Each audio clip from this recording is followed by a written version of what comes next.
அறிவியல் உலக மாற்றத்திற்கு கை கொடுக்கும். அறிவியல் கேள்விகளுக்கு பதில்களை தேடும். அறிவியல் தேடுவோருக்கு ஒரு புரிதலை தரும். இந்த அறிவியலை தான் வாரம் தோறும் ஒவ்வொரு தலைப்புல நம்ம நிகழ்ச்சியில கேட்டுட்டு இருக்கோம்.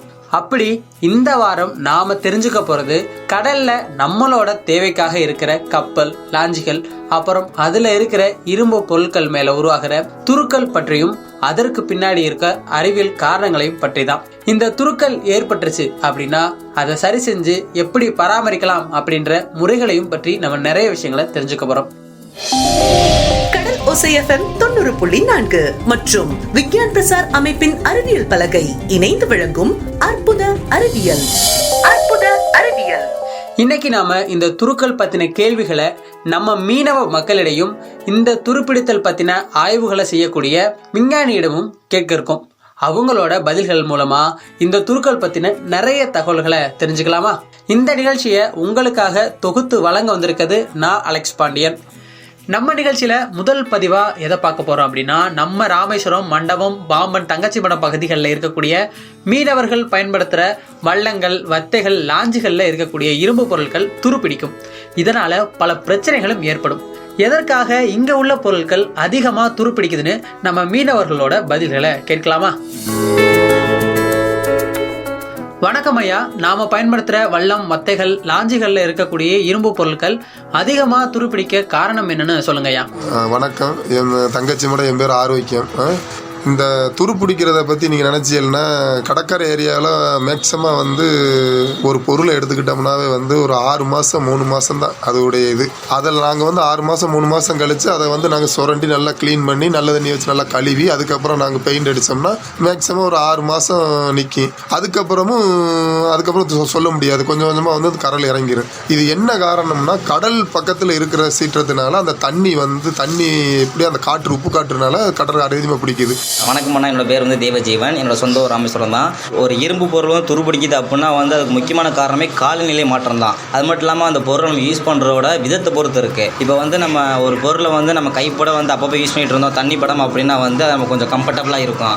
ஆனால் அதே பொருளை நம்ம தண்ணி போடும் போதோ இல்லை கடல் தண்ணி பற்றி நம்ம சொல்லவே தேவையில்லை. ஏன்னா அது ஒரு உப்பு தண்ணி. ஒரு இடத்துல உப்பு படைஞ்சிருச்சு அப்படின்னா அந்த இடம் சீக்கிரமாகவே சேதாரமாக இருக்க நிறைய வாய்ப்புகள் இருக்குது. அதே மாதிரி கடல் மேலே இருக்கிற அந்த கூடிய இந்த விசைப்படகுகள், நாட்டுப்படகுகள் எல்லாமே இரும்பில் செய்யப்பட்ட பொருள். ஸ்டீல் கூட இத்து போகுது அப்படி சொல்லுவாங்க. அது கூட கடல் தண்ணி படும் போதும், கடல் காற்று, உப்பு காற்று படும் போதும் சீக்கிரமாக துருப்பிடிச்சு போய் அதை பயன்படுத்த முடியாத அளவுக்கு ஆகி போயிடும்.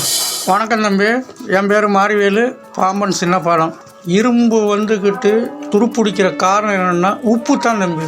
நம்ம கடல் நீரில் உள்ள உப்பு தான் அந்த இரும்பை துருப்பிடிக்க வைக்கிது. இதே ஒரு நடுமத்தியில், கடற்கரையை விட்டு நடுமத்தியிலேருந்து அந்த அளவுக்கு துருப்பிடிக்காது, மெதுவாக தான் அது துருப்பிடிக்கும். இது ஒரே நாளையிலேயே ஒரு ஆணியை வாங்கி உப்பு காற்று மேலே வச்சேன்னா அப்போ துருப்பிடிச்சிடும். வணக்கம். நான் பாம்பன் அந்தோனிராஜ் செட்டேரி மெரைன் கடை வச்சுருக்கேன். கடல் சம்மந்தப்பட்ட பொருட்கள் விற்கிறதுக்காக கடை வச்சுருக்கேன். இப்போ நம்ம துறைமுகம் உப்புத்தன்மையில் 2வது இடத்துல இருக்குதுன்னு ஆய்வு சொல்லுது. இப்போ நம்ம அதையும் நாங்கள் கேள்விப்பட்டிருக்கோம். நம்ம பார்க்கும் பொழுது அது உண்மைன்னு சொல்கிறாங்க. இப்போ நம்ம கடலுக்கு போய் நம்ம இரும்பு போட்டு, அந்த இரும்பு போட்டு ஸ்டீல் போட்டுன்னு சொல்லுவோம். ஆமாம், அந்த போட்டை நாங்கள் தொழிலுக்கு அடிக்கடி சென்றுக்கிட்டு இருக்கும்போது எங்களுக்கு அந்த போட்டு விசைப்படகுல போகும்போது வரும்போது சீக்கிரம் தன்மை பிடிக்கிறதுக்கு வாய்ப்பு இருக்காது. அது நாங்கள் தடை காலத்தில் நாங்கள் போடும் பொழுது எங்களுக்கு அந்த துருவு பிடிக்க ஆரம்பிச்சிருது. நாங்கள் அதை பாதுகாக்கிறதுக்கு முழு முயற்சி நாங்கள் எடுக்க வேண்டியது இருக்குது. கடல்ல இருக்கக்கூடிய வல்லம், வத்தைகள், லாஞ்சுகள்ல பயன்படுத்தப்படுற இரும்பு பொருட்கள் துருப்பிடித்தலுக்கான காரணங்களை மீனவர்கள் அவங்களோட தொழில் அனுபவம் மூலமாகவும் கடல் அறிவின் மூலமாகவும் நமக்கு சொன்னாங்க. அடுத்து இந்த துருப்பிடித்தலை பத்தின அறிவியல் ஆய்வுகளை செய்யற மத்திய மின் வேதியியல் விஞ்ஞானி ஐயா சிவபிரகாஷ் அவர்களிடம் துருப்பிடித்தலுக்கான அறிவியல் காரணங்களை கேட்க இருக்கோம். விஞ்ஞானி சொல்ற தகவல்களை கேட்கலாமா? வணக்கம் சார். உங்களை பற்றி, நம்மளோட சிக்ரி அமைப்பை பற்றி நம்ம மக்களுக்கு சொல்லுங்கள் சார். நான் என் பேர் எஸ் சிவபிரகாஷ். நான் இங்கே விஞ்ஞான் மேனோன்னு ஒர்க் பண்ணிகிட்டு இருக்கேன் சிக்ரி அலுவலகத்தில். சிக்ரி ஒரு கரோஷன் டெஸ்டிங் தான் மெயினாக இந்த யூனிட் பண்ணிகிட்ருக்கு. மெயின் யூனிட் காரைக்குடியில் இருக்குது. அது எல்லாத்த பற்றி எலக்ட்ரோகெமிக்கலை பற்றி ஃபுல் ரிசர்ச் பண்ணுறாங்க. சிக்ரிங்கிறது சென்ட்ரல் எலக்ட்ரோகெமிக்கல் ரிசர்ச் இன்ஸ்டியூட். அது எலக்ட்ரோகெமிக்கலை பற்றி ரிசர்ச்சை எல்லா ஏரியாவிலையும் பண்ணிகிட்ருக்காங்க. இந்த பர்டிகுலர் யூனிட் நம்ம மண்டபத்தில் இருக்கிறது வந்து கரோஷன் டெஸ்டிங் சென்டர் தான் இது. அதனால் கரோஷன் சம்மந்தமாக என்னென்ன பண்ண முடியும், கடலுக்குள்ளால் என்ன பண்ண முடியும், அது வெளியில் இருக்கிறப்ப எப்படி பண்ண முடியும். 2 வகையான கரோஷன் இருக்குது. துருப்பிடித்தல் 2 வகையான துருப்பிடித்தல் இருக்குது. ஒன்று பார்த்திங்கன்னா தண்ணிக்குள்ளால் வைக்கிறது ஒரு பொருளும் கரோடாயிரும், வெளியில் வைக்கிறதும் ஆயிடும். அதை பற்றி படிக்கிறதுக்கு இது ஒரு உலகத்திலேயே 2வது இடம். அதனால் இந்த மண்டபத்தை தேர்ந்தெடுத்து மண்டபத்தில் வச்சுருக்காங்க. சார், என்னுடைய முதல் கேள்வி, நம்ம சிக்ரி அமைப்பு துருப்பிடித்தலை பற்றி நம்ம பகுதிகளில் என்ன மாதிரியான ஆராய்ச்சிகளை பண்ணுது, அதை பற்றி சொல்லுங்கள் சார். பொதுவாக பார்த்திங்கன்னா இது அரசாங்கத்துக்கு நிறைய விஷயங்களை பண்ணி கொடுக்குது. அது இல்லாமல் பொதுமக்களுக்கு என்னென்ன தேவையோ அது எல்லாமே பண்ணி கொடுக்குறான். இப்போ நீங்கள் சாதாரண பயன்படுத்தக்கூடிய பெயிண்ட் ஒரு வருதுன்னா அதுவும் இங்கே பெயிண்ட் சாம்பிள்ஸ் இங்கே கொடுத்துருவாங்க. இங்கே டெஸ்ட்டு பண்ணி காரைக்குடி மெயின் ஆஃபீஸில் வந்து அப்ரூவல் பண்ணி அதுக்கப்புறம் அவங்கள்ட்ட கொடுக்குறாங்க. உங்களோட டேட்டா வந்து இவ்வளோ நாள் சர்வைவல் இருக்குது, இவ்வளோ நல்லா இருக்குது, இப்போ உள்ளதுக்கும் உங்களோடதுக்கும் மாடிஃபை பண்ணது வந்து இவ்வளோ தரமாக இருக்குது அப்படிங்கிற இதை வந்து நாங்கள் ரிப்போர்ட்டை கொடுக்குறோம். இது பெயிண்ட்டுக்கு மட்டும்தான் கொடுக்குறோமா அப்படின்னு கிடையாது. நீங்கள் யூஸ் பண்ணுற டிஎம்டி பார்ன்னு சொல்லிட்டு நீங்கள் டிவியில் நிறைய கேட்டிருக்கலாம். அந்த இரும்பு கம்பிகள், ஸ்டீல் கம்பிகள், அதெல்லாம் அந்த பில்டிங் கட்டுறதுக்கு நீங்கள் பயன்படுத்துவீங்க. அதுக்கு எப்படி தடுக்க முடியும் அப்படின்னு சொல்லிட்டுலாம் ஆராய்ச்சி பண்ணுறாங்க. அது வந்து கடல் ஏரியாவில் உள்ளவங்க ஒன்று யூஸ் பண்ணுவாங்க, கடல் இல்லாத ஏரியா உள்ளவங்க ஒன்று யூஸ் பண்ணுவாங்க. ஏன்னா அதோட விலைவாசிகள் வந்து கொஞ்சம் கூட. அதனால் கடலில் உள்ள பக்கத்தில் உள்ளவங்களாம் அதை ஃபாலோ பண்ணுவாங்க. கடலை விட்டு ஒரு 20 கிலோமீட்டர் தாண்டி போயிடுச்சுன்னா நார்மலாக அவங்க பயன்படுத்திப்பாங்க. அது அந்த விஷயத்துக்கான காங்கிரீட் ஸ்ட்ரக்சர் எப்படி பாதுகாக்கிறது, தண்ணிக்குள்ளால் இருந்தால் காங்கிரீட் ஸ்ட்ரக்சர் எப்படி காக்கிறது, ஒரு பாலம் இருக்குன்னா அதை எப்படி பாதுகாக்கிறது, அதோட லைஃப்பை எப்படி நம்ம கூட்ட முடியும், இந்த மாதிரி எல்லா வகையான ஆராய்ச்சிகளும் பண்ணுறோம். இது வந்து நீங்கள் போட்டுக்கு பயன்படுத்துகிற பெயிண்டிங்கில் கூட சில இன்க்ரீடியன்ட்ஸ் கலந்துருக்காங்க. அது வந்து லைஃப்பை கொஞ்சம் கூட்டி தரதுக்காண்டி முயற்சிகள் அது பண்ணி வச்சுருக்காங்க. அதனால உங்களுக்கு பயன் கிடைக்கிது. விஞ்ஞானி அவங்களோட அறிவியல் தகவலை சொல்லும்போது கரோஷன் அப்படிங்கிற வார்த்தையை பயன்படுத்துகிறாங்க. கரோஷன்னா துருப்பிடித்தல். சார், நம்ம ராமேஸ்வரம், பாமன், மண்டபம், தங்கச்சிமடம் பகுதிகளில் உள்ள காற்றுல NaCl அதாவது சோடியம் குளோரைடு இருப்பதால தான் அதிகமாக துருப்பிடிக்குதுன்னு சொல்கிறாங்களே, அது உண்மைதானா சார்? ஆமாம், அது உண்மைதான். நீங்கள் சாதாரண வீட்டில் யூஸ் பண்ணுறீங்களா உப்புதை, அதை தான் அந்த சோடியம் குளோரைடு. வேறு ஒன்றும் உங்களுக்கு சொல்லிகிட்டு இருக்காங்க அப்படின்னு தெரிஞ்சுக்கோன்னா, உப்பு வந்து நம்ம கடலில் வந்து நிறைய இருக்கும். ஆனால் இங்கே ஏரியாவில் வந்து கடல் காற்றோட வேகம், அது தூக்கிட்டு வர காற்றோட ஈரப்பதம், இந்த மாதிரி நிறைய விஷயங்கள் இருக்குது. இது சொல்லிகிட்டே போகலாம், நிறைய விஷயங்கள் இருக்குது. அந்த விஷயங்கள்லாம் வந்து வெளியில் வந்து நம்ம பொருள் மேலே படுறப்ப அந்த நம்ம சின்னோண்டு ஒரு ஏரியா இருந்தால் கூட இந்த சோடியம் குளோரைடு வந்து இது வந்து கரோஷன் பேர், இது துருப்பிடித்தல் அப்படிங்கிறத ஃபெரஸ் மெட்டீரியல் அப்புறம் அயன் பேஸ் மெட்டீரியல்ஸில் வந்து இது ஏற்படுத்தும். இதை நம்மளால் தடுக்க முடியாது. அதுக்காண்டி தான் நம்ம வந்து பெயிண்ட்டு அந்த மாதிரி கோட்டிங் சிஸ்டம் அந்த மாதிரி நம்ம போயிட்டுருக்கோம். அது வந்து தடுக்கிறதுக்காக நமக்கு பயன்படுது. அதை வந்து நம்ம விட்டுறாமல் அதை பண்ணி நம்மளோட பொருளை காப்பாற்றிக்கணும். கடலோர மாவட்டங்களில் எல்லா மாவட்டங்களையும் இந்த கடலோர பிரச்சனை உண்டு. இந்த ஏரியாவில் கொஞ்சம் அதிகமாகவே இருக்குது. அதில் தான் வந்து இது உலகத்திலே வந்து துருப்பிடித்தலில் வந்து 2வது இடமா தேர்ந்தெடுக்கப்பட்டு இந்த இடத்துல இந்த யூனிட் வச்சுருக்காங்க. கரோஷனை பற்றி படிப்பும் நம்ம படிச்சுட்ருக்கோம், ஆராய்ச்சி பண்ணிகிட்ருக்கோம். அது எப்படி தடுக்கலாம், அதோட வாழ்நாளை எவ்வளோ நாள் கூட்டலாம் அப்படிங்கிற முயற்சிகள்லாம் நாங்கள் எடுத்துக்கிட்ருக்கோம். ஆனால் சோடியம் குளோரைடுனால கரோஷன் சிவியராக தான் இருக்கும். அதை தடுக்கிறதான வழிமுறைகள்லாம் நம்ம ஃபாலோ பண்ணிக்கணும். இரும்பு பொருட்கள் துருப்பிடிச்சிடாம பராமரிக்க சில பொருட்கள் உதவி செய்யும். அதே மாதிரி நம்மளோட அறிவும் துருப்பிடிக்காம இருக்க புத்தகங்களும் அறிவியலும் ரொம்பவே உதவியா இருக்கும். துருப்பிடித்தலை பத்தி நம்ம விஞ்ஞானி தந்த தகவல்களை கேட்டோம். அடுத்து துருப்பிடித்தலால ஏற்படுற பிரச்சனைகளையும் அதை சரி செஞ்சு பராமரிக்க என்னென்ன முறைகளை கையாளலாம் அப்படின்னு நம்ம மீனவர்கள் சொல்லியிருக்காங்க. அதை கேட்கலாமா? துரு பிடிச்சாலே படகு சேதமடைஞ்சு. இப்போ ஆணின்னு ஒன்று போடுறோம். அந்த ஆணி என்ன செய்யும், 1 வருஷத்துக்கு தான் அந்த ஆணியுடைய தரம் இருக்குது. அந்த ஆணி இத்துட்டால இந்த படகுடைய ஸ்ட்ராங்கு தன்மையே போயிடும், தரம் குறைஞ்சிட்டாலும் அந்த கடலுக்கு போட என்ன செய்யும், அது வங்கு போட்டு தான் அந்த ஆணி அடித்து தான் போட்டிருப்பாப்புல. அந்த வங்கு படகைனா கலண்டுரும். நாட்டு படகுன்னு சொல்கிறோம்ல, நாட்டு படகாக இருந்தாலும் சரி, விசைப்படகாக இருந்தாலும் சரி. இப்போ இந்த ஸ்டீல் படகுன்னு சொல்லி ஒன்று வந்திருக்கு, பைப்பர் படகு வந்திருக்கு. அதுக்கு பிரச்சனை இல்லை. இந்த நாட்டு படகுக்கு இந்த ஆணி போட்டு தான் வேலை செய்வாப்புல, படகை தான் இருக்குது. அதில் வந்து கண்டிப்பாக துரு பிடிச்சா சேதமாக தான் ஆகும். பராமரிக்கிறதுக்கு தம்பி நம்ம படகுல வந்துக்கிட்ட ஆணிகள்லாம் நம்ம பண்ண முடியாது, அந்த அளவுக்குலாம் நம்ம காவல் பண்ண முடியாது. மிஷினை வேணால் நம்ம செக் பண்ணி பார்த்துக்கலாம், ஒரு ஆயிலை கீழே போட்டு தடவி வைக்கலாமே தவிர படகுக்கு நம்ம ஆயிலாக கீழே எதுவும் போட்டு வைக்கணும். மிஷினுக்காக பழைய ஆயில் இருந்தால் தடவி வச்சோம்னா கொஞ்சம் துரு பிடிக்காமல் இருக்கும், கொஞ்சம் பழுதாகாமல் இன்ஜின் ஓடும். அதுதான் இப்போ நீங்கள் புது இன்ஜின் வாங்கிட்டு வருவோம் அந்த வள்ளத்தில் வச்சாலே ஒரே மாத்திரையே அந்த இன்ஜினுடைய தரம் குறைஞ்சிரும், கடல் பிடிச்சி தான் இருக்குது, அந்த பெயிண்டிங்னா உறிஞ்சிரும். அந்த அளவுக்கு உப்புத்தன்மை வந்து நம்மளை வந்துக்கிட்டு சேதமடைய செய்யும். எந்த மாதிரி பிரச்சனை ஏற்படுத்தும் அப்படின்னா வந்து ஃபஸ்ட்டு எடுத்தோடனே வந்து நம்ம போட்டில் வந்து இன்ஜின் தான் நம்ம முதல்ல முக்கியம். ஏன்னா அந்த இன்ஜின் இருந்தால் தான் வந்து நம்மளோட போயிட்டு வர முடியும். அந்த இன்ஜினே வந்து துருப்பிடிச்சிருச்சு சேதாரம் ஆயிடுச்சு அப்படின்னா வந்து நம்ம அந்த போட்டை வந்து உபயோகப்படுத்துறதே ரொம்ப கஷ்டமாயிடும். அது வந்து அந்த இன்ஜினை வந்து ஃபுல்லாக ப்ராப்பராக கழட்டிட்டு எல்லாம் க்ளீன் பண்ணிவிட்டு மறுபடி இன்ஜின் ஃபிக்ஸ் பண்ணிட்டு கொண்டு வரமா இருக்கும். அப்படி இல்லை அந்த இன்ஜின் வந்து ஃபுல்லாக வந்து துருப்பிடிச்சு போய் ஸ்டக் ஆயிடுச்சு யூஸ் பண்ண அப்படின்னு சொல்லிட்டுனா நம்ம வேறொரு இன்ஜின் புதுசாக வாங்கி மாற்றமாக இருக்கும். அதை தவிர்த்து வந்து முக்கியமான ஒரு இடம் என்ன தெரியுமா, நம்ம விசைப்படலில் வந்து இந்த ஸ்டேரிங் இருக்கும் பார்த்தீங்களா, அது வந்து டிரைவர் கண்ட்ரோல் எப்பயுமே இருக்க வேண்டியது. அந்த ஸ்டேரிங் வந்து சில நேரத்தில் துருப்பிடிக்கிற காரணமாக ஸ்டக்காக நின்றுச்சு அப்படின்னா போட்டை நம்ம எந்த திசையும் திருப்ப முடியாது அப்படின்னா நம்ம என்ன பண்ண முடியும், திரும்பி ரிட்டனில் வீட்டுக்கு வர முடியாது, குடும்பத்தை பார்க்க முடியாது, அது பெரிய குழப்பமாகி போயிடும். அதனாலேயே நம்ம ஸ்டேரிங் மட்டும் நம்ம அடிக்கடி காலமாக பார்த்துட்டு இருக்க மாதிரி இருக்கும். இந்த கரல் பிடிக்கிறதுனால நிறைய விளைவுகள் வருது. இப்போ வந்து நாங்கள் ஒரு இன்ஜின் ஏங்கி ஓடிக்கிட்டு இருக்க போகும்போது திடீர்னு சொல்ல முடியாது. இப்போ நாங்கள் படகை கொண்டுக்கிட்டு நிறையா பெருந்தூரம் நாங்கள் கடலில் சென்று போய்கிட்டு இருக்கும்போது திடீர்னு துரு பிடிக்கிற காரணத்தினால திடீர்னு அந்த ஒரு பம்போ ஒரு பைப்போ டக்குன்னு கட் ஆயிரும், நம்ப முடியாது. இது வந்து ஒரு பெரிய எங்களுக்கு ஒரு ஆபத்துக்குள்ள காரணமாகவும் இருக்குது. சில நேரங்களில் படகுகள் பக்கத்தில் வராத சூழ்நிலையில் வந்து கீழே இருந்து ஒரு பைப்பு நம்ம வந்து தண்ணி வர்றதுக்காண்டி படகுல இருக்குது, அந்த பைப்பு கூட கட் ஆயிரும்யா, துரு பிடிக்கிறதுனால கட் ஆயிரும். அதை நம்ம எவ்வளவுதான் 3 மாதமோ 2 மாதத்துலேயே வச்சு நம்ம க்ளீன் பண்ணி பெயிண்ட் அடிச்சுக்கிட்டே இருந்தாலும் துரு தான் அதிகமாக பிடிக்குது, அந்த பெயிண்ட் தன்மை இழக்க வச்சிருது. இது எதுனாலன்னா கடை தண்ணி பவர்னால இருக்குது. ஒரு சின்ன துரு பெரிய பெரிய இழப்புக்கு கூட சில சமயங்களில் காரணமாக அமைஞ்சிடுது. அடுத்து துருப்பிடித்தல்ல இருந்து பொருட்களை எப்படி பராமரிக்கலாம்னு மீனவர்களோட அனுபவங்களை கேட்கலாமா?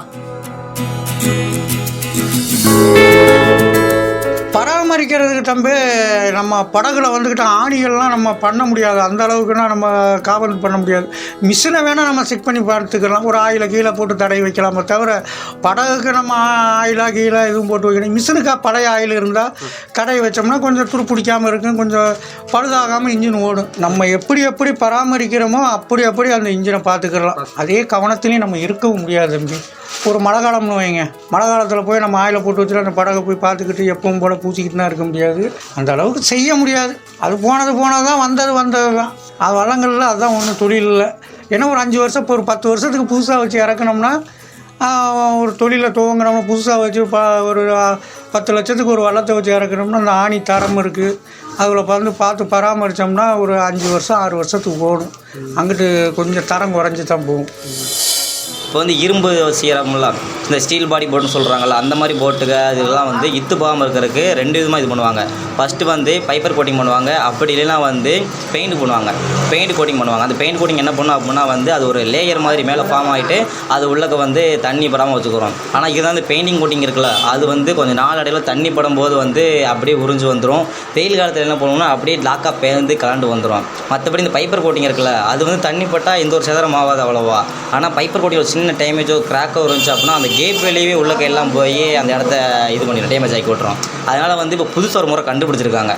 நாட்டு படலையும் சரி விசைப்படலையும் சரி ஒரு புது முறை கொண்டு வந்திருக்காங்க. அது என்ன முறை அப்படின்னா வந்து மரத்தால் செஞ்ச படகும் இல்லாமல் ஸ்டீல் பாடின்னு சொல்லுவாங்க, இரும்பு மூலமாக அதை வச்சு செய்யாமலும் பைப்பர் கோட்டிங் சொல்லிட்டு ஒரு முறை கொண்டு வந்திருக்காங்க. அது எப்படின்னா முழுக்க பைப்பர் தான், கண்ணாடி தூள்களால் ஆனது தான் அது வந்து அவ்வளோ சீக்கிரமாக இத்தும் போது துருவும் பிடிக்காது, அதோட எடையும் கம்மி தான். அதனால் வந்து அதில் உள்ள இன்ஜினோட பவருக்கு ஏற்றதை விட அதிகமாகவே நமக்கு ஸ்பீடு இதெல்லாம் அது கொடுத்துரும். அந்த மாதிரி மாற்றிட்டாங்க முறையை. இப்போ நாங்கள் என்ன செய்வோம்னா அந்த 60 நாள் தடைகாலம் வரும் பொழுது 60 நாள் தடைகாலம் முடிஞ்சு நம்ம தொழிலுக்கு போகும்போது துரு இல்லாமல் இருந்தால் தான் எங்கள் போட்டினுடைய அந்த உறுதியாக இருக்கிறது குறையாமல் நாங்கள் பாதுகாக்கணும்.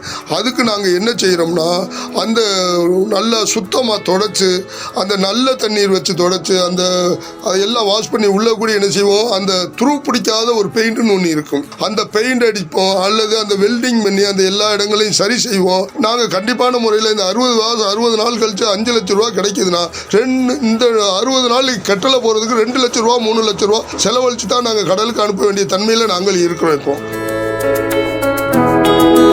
துருப்பிடித்தல்ல இருந்து நம்ம வல்லம், வத்தை, லாஞ்சிகள்ல இருக்கக்கூடிய பொருட்களை எப்படி பராமரிப்பு செய்யறாங்கன்னு மீனவர்கள் சொன்னாங்க. பராமரிக்கிறதுலயுமே நிறைய சவால்கள் இருக்கு, அதையும் சொன்னாங்க. அடுத்து துருப்பிடித்தலை பராமரிக்க என்னென்ன விஷயங்களை கையாளலாம் அப்படின்னு நம்ம விஞ்ஞானி சொல்ல இருக்காங்க. அதை கேட்கலாமா? என்னுடைய 3வது கேள்வி சார், நம்ம பாம்பன், ராமேஸ்வரம், மண்டபம், தங்கச்சிவடம் கடல் பகுதிகளில் இருக்கிற வல்லம், வத்தைகள், லாஞ்சிகளில் இருக்கிற இரும்பு பொருட்கள் அதிகமாக துருப்பிடிக்குது. இந்த துருப்பிடித்தல்ல இருந்து பொருட்களை பாதுகாக்க மீனவர்கள் என்ன மாதிரியான பராமரிப்பு நடவடிக்கைகளை மேற்கொள்ளலாம் சொல்லுங்க சார். குறிப்பிட்ட டயத்துக்குள்ளால அந்த ஆன்டி கரோஷன் பெயிண்ட்டுன்னே சொல்லி அதுக்கு தனியாக விற்கிது. அதுக்காண்டி அதில் ஆட் பண்ணியிருக்காங்க. கொஞ்சம் விலைவாசி கூட அப்படின்னு சொல்லிட்டு அதை பார்க்காம அதை நீங்கள் வந்து அந்த சொன்ன டயத்தில் அடித்து வச்சுக்கிறது வந்து உங்களோட போட்டோட லைஃப்பை வந்து கூட்டும். அது வல்லமாக இருந்தாலும் சரி, மற்ற போட்டுகளாக இருந்தாலும் எதுவாக இருந்தாலும் அதை பயன்படுத்திக்கிறது நல்லது. ஏன்னா இங்கே வந்து கடலுக்குள்ளால் ஒரு பொருளை இறக்கிட்டால் நீங்கள் வந்து 2 பொருளை பார்க்க வேண்டியதாக இருக்குது. நார்மலாகவே உங்களுக்கு துருப்பிடிக்கும். ஒன்று தண்ணிக்குள்ளே இருக்கணும்னா சிறு பூச்சிகள்லாம் தண்ணியில் இருக்குது, உயிரினங்கள் நிறைய இருக்குது, உயிரினங்கள் இருக்குது. அந்த உயிரினங்கள்லாம் வந்து உடனே இது மேலே ஒட்டிக்கிட்டு அது மேலே வளர ஆரம்பிச்சிடும். அதுக்கு ஒரு வீடு தேவை, அது வளர ஆரம்பிச்சிடும். அதை தடுக்கிறதுக்காண்டி தான் அந்த ஆன்டி கரோஷன் பெயிண்ட்டுன்னு சொல்லிட்டு அது விற்கிறாங்க. அதை வாங்கி அப்ளை பண்ணுறப்ப அது என்ன பார்த்தீங்கன்னா பூச்சை கொஞ்ச நாளைக்கு தள்ளி போடுமே தவிர நிறுத்தாது. ஏன்னா அவங்க வரவங்க வந்து ஒட்டி அவங்க வாழ்க்கையை வாழணுங்கிறதுக்கு தான் அந்த பூச்சை கடலில் இருக்குது. அவங்க வாழ தான் செய்வாங்க, அவங்கள கொல்லவும் முடியாது. ஏன்னா அவங்க நமக்கு தேவை. ஆனால் நம்ம போட்டில் ஒட்டக்கூடாது. அதனால் நம்ம தக்க சமயத்தில் எடுத்து அதுக்கான ஃப்ரீயாக என்னென்ன செய்யணுமோ அதை செஞ்சு பெயிண்ட் அடித்து மெயின்டைன் பண்ணிக்கிறது தான் அதுக்கான ஒரே வழி.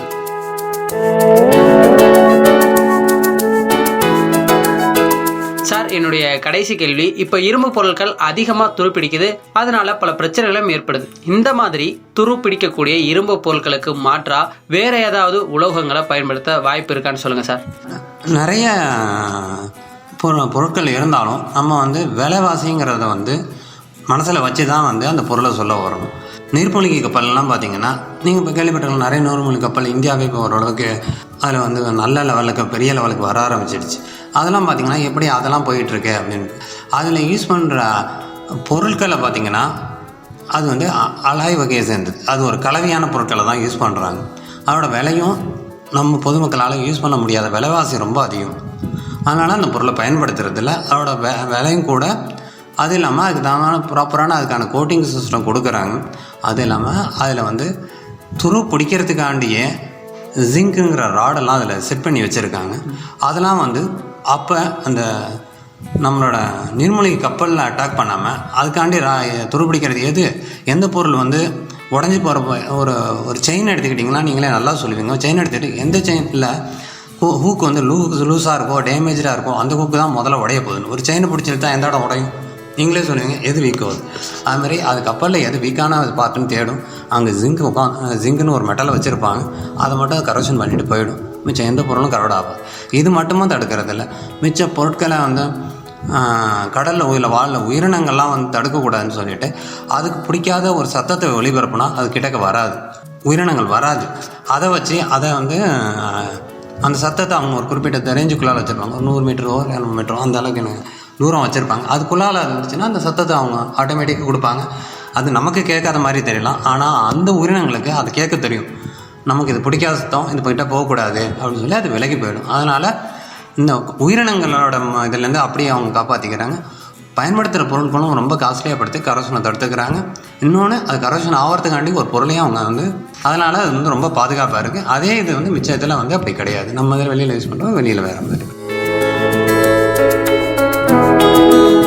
நம்மளோட மக்களுக்காக கடல் ஓசை எஃப்எம்காக நேரம் ஒதுக்கி துருப்பிடித்தலை பற்றின நிறைய விஷயங்களை சொன்னீங்க. ரொம்ப நன்றி சார். இந்த விஷயத்தை தெரிஞ்சுக்கிட்டதுக்காண்டி ரொம்ப நன்றி. இதை ஏற்பாடு பண்ணி கொடுத்த கடல் ஓசை எஃப்எம்முக்கு என்னோட நன்றியை தெரிவிச்சுக்கிறேன். ஏன்னா உங்கள்கிட்ட யாராவது கொஞ்சம் பேருக்காச்சும் புரிஞ்சால் அது மற்றவங்களுக்கு சொல்ல ட்ரை பண்ணுங்கள். அப்போ வந்து அந்த மக்களுக்கு புரிஞ்சு அவங்க வந்து அவேர்னஸாக அதை நடந்துப்பாங்க. அப்புறம் பொதுவாக ஒரு விஷயம் சொல்ல போனீங்கன்னா கடலோரத்தை என்றைக்குமே சுத்தமாக வச்சுக்கணுங்கிற எண்ணத்தை வந்து நாளடைவில் வளர்த்துங்க. நன்றி. ஒரு சின்ன துரு, அதுக்குள்ள எவ்வளோ விஷயங்கள் இருக்குதுன்னு பாருங்க. இந்த துருக்கள் பற்றி நம்ம விஞ்ஞானியோட பதிலும் மீனவர்கள் சொன்ன கருத்துக்களும் உங்களுக்கு ரொம்ப பெரிய உதவியாக இருந்திருக்கும் அப்படின்னு நம்புகிறேன். நீங்கள் இவ்வளவு நேரம் கேட்டுட்டு இருந்தது நம்ம கடலோசை FM 90.4 மற்றும் விஞ்ஞான் பிரசார் அமைப்பின் அறிவியல் பலகை இணைந்து வழங்கிய அற்புத அறிவியல் நிகழ்ச்சி பற்றிய உங்களோட கருத்துக்களை நீங்கள் சொல்லணும்னா நம்ம கடலோசை FM 90.4 வாட்ஸ்அப் எண்ணான 7094439999 உங்களோட கருத்துக்களை அனுப்புங்க. அற்புத அறிவியல் நிகழ்ச்சியின் திரைக்கடல் ஓடி பகுதி இந்த அத்தியாயத்துடன் முடிவடையுது. மீண்டும் அடுத்த வாரம் புது பகுதியில் புது அத்தியாயத்தில் புது அறிவியல் தலைப்பில் உங்களை சந்திக்கிறேன். நன்றி, வணக்கம்.